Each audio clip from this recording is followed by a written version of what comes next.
Good morning students, how are you. कैसे हो आप सब लोग, अच्छे हो ना। ठीक है, तो मैं नेक्स्ट आपका एक लेसन है 10th का, जो ईमानदारी की प्रतिमूर्ति। ईमानदारी मतलब हॉनेस्टी कि उसकी प्रतिमूर्ति कैसे होती है।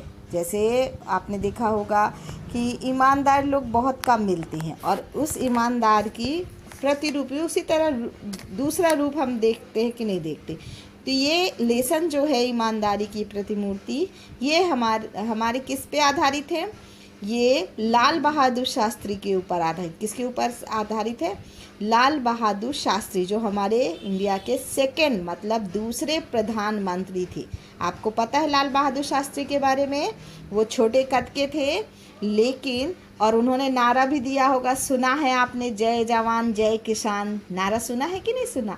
ये नारा भी उन्होंने ही दिया था। किसने? लाल बहादुर शास्त्री ने। तो ये जो लेसन है ईमानदारी की प्रतिमूर्ति, ये लिखा है किसने? उनके ही पुत्र ने लिखा है। किनके पुत्र ने? लाल बहादुर शास्त्री के पुत्र सुनील शास्त्री ने लिखा है। वो सुनील शास्त्री के पुत्र थे। वे एक राजनेता और कवि और लेखक भी थे। तो उन्होंने अपने पिताजी के बारे में इसमें वर्णन किया है कि उनका स्वभाव, उनका रहन सहन कैसा था। ठीक है, तो आज हम ये लेसन पढ़ेंगे। हमने अपने जीवन में, यहाँ पे सुनील शास्त्री कहते हैं, हमने अपने जीवन में बापूजी के रहते अभाव नहीं देखा। अभाव मीन्स क्या होता है? कमी। क्या होता है? कमी। कि कमी नहीं देखी। उनके ना रहने के बाद जो कुछ मुझ पर बीता वह एक दूसरी तरह का अभाव था। अब यानी जब वो हमारी ज़िंदगी में रहे तब हमें कोई चीज़ का अभाव नहीं था, लेकिन उसके बाद जब वो नहीं रहे तो उसके बाद दूसरी तरह का अभाव मत था। दूसरी तरह, यहाँ पे देखो 2 बार अभाव का उन्होंने जिक्र किया। एक अभाव का मतलब होता है कमी, कि मतलब कोई चीज़ की हमें कमी नहीं है। पर दूसरे जो अभाव है उसका मतलब है कि वो जब चले गए तो उनकी कमी हमको खलती थी, मतलब चुभती थी। कि मुझे बैंक की नौकरी करनी पड़ी, बैंक में उनकी नौकरी लग गई, लेकिन उससे पूर्व बाबूजी के रहते मैं जब जन्मा था तब वे उत्तर प्रदेश के पुलिस मंत्री थे। पुलिस मंत्री मतलब उस समय गृह मंत्री को पुलिस मंत्री कहा जाता। मतलब होम मिनिस्टर आपने सुना होगा। होम मिनिस्टर जो होते हैं उस समय उनको क्या बोला जाता था? पुलिस मंत्री बोलते थे। इसीलिए मैं हमेशा कल्पना किया करता हूँ कि हमारे पास छोटी गाड़ी नहीं, बड़ी आलीशान गाड़ी होनी चाहिए। बाबूजी के प्रधानमंत्री हुए तो वह जो गाड़ी थी वह थी इम्पाला शेवरले। मतलब अब कोई भी चाहता है कि हमारे पास बहुत आलीशान बड़ी गाड़ी होनी चाहिए, अच्छी 4 व्हीलर होनी चाहिए। कोई भी चाहता। ऊपर से वो जो प्रधानमंत्री थे तो वो तो उनके बच्चे चाहेंगे ना कि हमारे पास भी अच्छी है। तो उस समय जो हमारे लाल बहादुर शास्त्री प्रधानमंत्री थे तो उनके पास बड़ी गाड़ी थी। वो कौन थी? Impala Chevrolet. वो भी उन्हें किससे मिली थी? सरकार के द्वारा मिली थी। उसे देख रेख का बड़ा जी करता कि मौका मिले तो मैं उसे चलूँ। और जब वो सुनील शास्त्री देखते थे उस गाड़ी को तो उनको लगता था कि मुझे मौका मिल जाए और मैं इसे चलाऊँ। प्रधानमंत्री का लड़का था, अब मामूली बात थोड़ी है, प्रधानमंत्री का लड़का था। सोचते विचारते कल्पना उड़ान भरते एक दिन मौका मिल गया।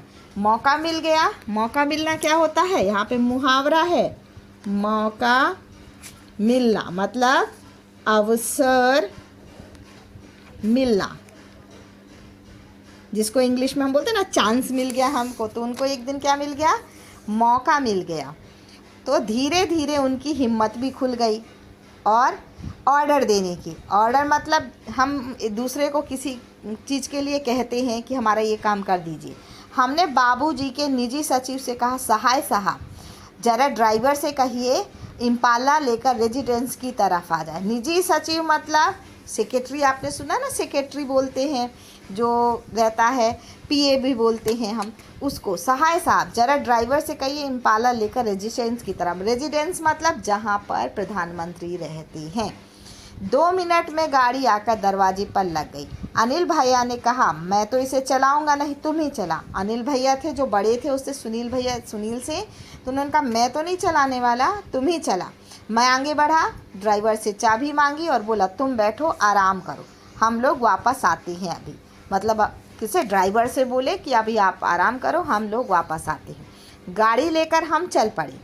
क्या शान की सवारी थी, याद कर बदन में झुरझुरी आने लगती। झुरझुरी मतलब कपकपी, झुरझी मतलब कपकपी, कपकपी आने लगी। जिसके यहाँ खाना था वहाँ पहुँचा। अब दोस्त के यहाँ उन्होंने हमको डिनर पे बुलाया था, इसलिए हम वहाँ पहुँचे। बातचीत में समय का ध्यान ही नहीं रहा और देर हो गई। अब बातचीत में समय का ध्यान नहीं रहता। आपको पता है अपने 4 दोस्त मिले तो याद ही नहीं रहता समय का, इतनी बातें हो जाती है, तो देर हो गई। याद आया कि बाबूजी आ गए होंगे। अब याद आया कि यानी बाबूजी आ गए होंगे घर से। वापस घर आकर फाटक से पहले ही गाड़ी रोक दी। जैसे हमारे यहाँ का गेट रहता है, आपने मेन गेट देखा होगा, उसके थोड़ी दूर उन्होंने क्या किया, गाड़ी रोक दी। उतरकर गेट तक आया और संतरी को हिदायत दी। यहाँ पे संतरी मतलब क्या होता है, संतरी मतलब होता है संतरी मतलब होता है यहाँ पे द्वारपाल या पहरेदार। अपन जो गेट में खड़े रहते हैं ना, अपन बोलते हैं उसी को, ठीक है। तो उसको हिदायत दी। हिदायत मतलब उसको मार्गदर्शन दिया। क्या दिया, मार्गदर्शन दिया, मार्गदर्शन दिया। या फिर हम कह सकते हैं कि आदेश दिया, आदेश दिया कि आप क्या करो कि सैल्यूट वैल्यूट नहीं मारना, क्योंकि आप गाड़ी आती है तो वो सैल्यूट मारते हैं, जिससे क्या आवाज़ आती है। तो उन्होंने कहा सैल्यूट वैल्यूट नहीं मारना, बस धीरे से गेट खोल देना। वह आवाज़ करे तो उसे बंद मत करो, खुला छोड़ दो। और कभी कभी देखा होगा कि अपने आप जो गेट रहता है अपन बंद करते तो आवाज़ आती है, तो इसलिए उन्होंने बोला कि अगर आवाज़ आएगी तो बाबूजी जाग जाएंगे।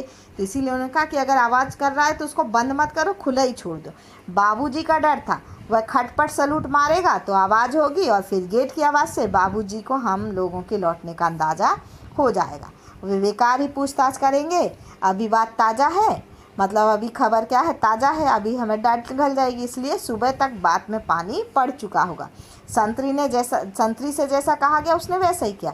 दबे पैर पीछे किचन से दरवाजे से अंदर घुसा। और दबे पैर मतलब चुपचाप वो किचन के दरवाजे से अंदर घुस आए। जाते ही अम्मा मिली, पूछा बाबूजी आ गए? कुछ पूछा तो नहीं? बोली हाँ आ गए, पूछा था मैंने बता दिया। उन्होंने, उनकी मम्मी ने बता दिया कि वो लोग गाड़ी लेकर घूमने गए हैं। आगे कुछ कहने की हिम्मत नहीं पड़ी, यह जानने सुनने की कि बाबूजी ने क्या कहा। फिर हिदायत दी, सुबह किसी को कमरे में मत भेजिएगा। फिर आगे कुछ कहने की हिम्मत नहीं पड़ी, यह जानने सुनने की कि बाबूजी ने क्या कहा। फिर हिदायत दी कि सुबह किसी कमरे को मत भेजिएगा। हिदायत मतलब होता है निर्देश देना, कि किसी को हम कहते हैं ना कि निर्देश देते हैं कि कोई हमारे कमरे में ना आए, ठीक उसी तरह। रात हो गई, सुबह देर तक सोना होगा। सुबह 5:30 पौने 6 बजे किसी ने दरवाज़ा खटखटाया। खटखटाया मतलब होता है दरवाज़ा खटखटाने की क्रिया। जैसे अपन दस्तक नहीं देते, तो नींद टूटी, नींद मेरी क्या हो गई, टूट गई। मैंने बड़ी तेज़ आवाज़ में कहा, देर रात को आया हूँ, सोना चाहता हूँ, सोने दो। यह सोचकर कि कोई नौकर आया होगा। कौन आया होगा? नौकर चाय लेकर आया होगा। लेकिन दरवाजे पर दस्तक फिर पड़ी। झुंझलाता जोर से बिगड़ने के मूड में दरवाजे की तरफ बड़बड़ाता हुआ बढ़ा। झुंझलाना मतलब होता है चिढ़ना, चिढ़ जाता ना कोई व्यक्ति। और बड़बड़ाना मतलब बक बक करते हुए। अपन कोई नींद में जगाता है अपन को, तो अपन झुंझलाते हुए, आंखें मीचते हुए जाते हैं कि नहीं जाते हैं, और बड़बड़ाते रहते हैं। तो उसी तरह दरवाज़ा खोला, पाया बाबूजी खड़े थे। हमें कुछ ना सूझा। सूझना मतलब क्या होता है यहाँ पे? उपाय, कि कुछ उपाय नहीं सूझा कि हम क्या बताएं। माफ़ी मांगी, बेध्यानी में बात कह गया। बेध्यानी मतलब लापरवाही, ध्यान न रहना, और जो बात थी मैंने अपनी बता दी। वे बोले कोई बात नहीं, आओ आओ हम लोग साथ साथ चाय पीते। हमने कहा ठीक है। बस जल्दी जल्दी हाथ मुंह धोकर चाय की टेबल पर जा पहुंचा। लगा उन्होंने उसकी सारी राम कहानी मालूम थी। उन्हें पता था कि मम्मी ने सब बता दिया है रात को माँ ने। तो राम कहानी मतलब यहाँ पर हमारी घटना से है, जो घटना हुई थी वो बता दी। पर उन्होंने कोई तर्क नहीं किया। तर्क मतलब यहाँ पर दलील से है। तर्क मीन्स क्या होता है? दलील, ठीक है। तो दलील नहीं किया, ना ही कुछ जाहिर होने दिया, ना हमारे सामने कुछ प्रकट होने दिया। जाहिर मतलब प्रकट होना, ये यहाँ पे लिखा है स्पष्ट, ठीक है। तो कुछ देर बाद चाय पीते पीते बोले, अम्मा ने कहा तुम लोग आ गए होगे, पर तुम कहते हो रात बड़ी देर से आए, कहाँ चले गए थे? जवाब दिया, हाँ बाबूजी, एक जगह खाने पर चले गए थे। उन्होंने आगे प्रश्न किया, लेकिन खाने पर तो गए थे तो कैसे? जब आया तो फिएट गाड़ी गेट पर खड़ी थी, गए कैसे? मतलब फिएट गाड़ी उनकी थी और इम्पाला शेवरलेट सरकार से मिली थी। तो कहना पड़ा, हम इम्पाला शेवरलेट लेकर गए थे। बोले, ओहो, तो आप लोग बड़ी गाड़ी चलाने का शौक़ रखते हो, ठीक है। तो बाबूजी खुद इम्पाला का प्रयोग ना के बराबर करते थे और वह किसी स्टेट गेट के आने पर ही निकलती थी। बाबूजी जो इम्पाला गाड़ी सरकार की तरफ से मिली थी उसका प्रयोग बिल्कुल ना के बराबर करते थे।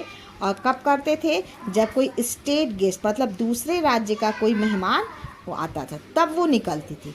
उनकी बात सुनकर मैंने अनिल भैया की तरफ देखकर आँख से इशारा किया, मतलब कि हमको अब क्या मिल गया है? मौका मिल गया है। अब मैं समझ गया कि यह इशारा इजाज़त का है, अब हम उसका आए दिन प्रयोग कर सकेंगे। मतलब बाबूजी ने हमको डांटा नहीं, कुछ कहा नहीं, तो इसका मतलब यही हुआ कि हम इस गाड़ी का प्रयोग कर सकते हैं।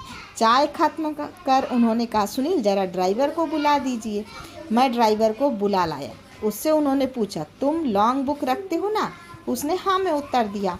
उन्होंने आगे कहा, एंट्री करते हो? एंट्री मतलब लॉन्ग बुक रहती है, जो नोटबुक रहती है हम बनाते हैं, उसी तरह सरकारी लोग जो काम करते हैं वहाँ पे, तो कितनी गाड़ी हमारी कितने किलोमीटर चली सरकारी गाड़ी, कैसे कैसे चली, तो ये सब वो कहाँ लिखते हैं? लॉन्ग बुक में रखते हैं, उसमें रिकॉर्ड रखते हैं कि ये सरकारी गाड़ी इतने किलोमीटर चली। तो उसने हाँ में उत्तर दिया। तो उन्होंने आगे कहा, एंट्री करते हो मतलब लिखते हो कि नहीं लिखते?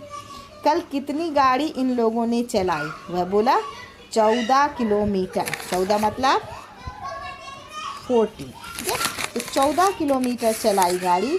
तो उन्होंने हिदायत दी, निर्देश दिया, इसमें लिख लो 14 किलोमीटर मतलब निजी उपयोग, मतलब वो गाड़ी चलाई किसके लिए? अपने निजी उपयोग के लिए।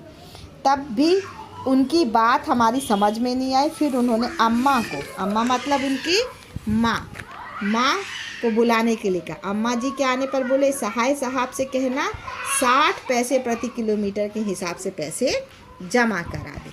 आज हम यहीं तक करेंगे, इसके बाद नेक्स्ट वीडियो में मैं नेक्स्ट वाला पार्ट लूँगी, ठीक है। Thank you.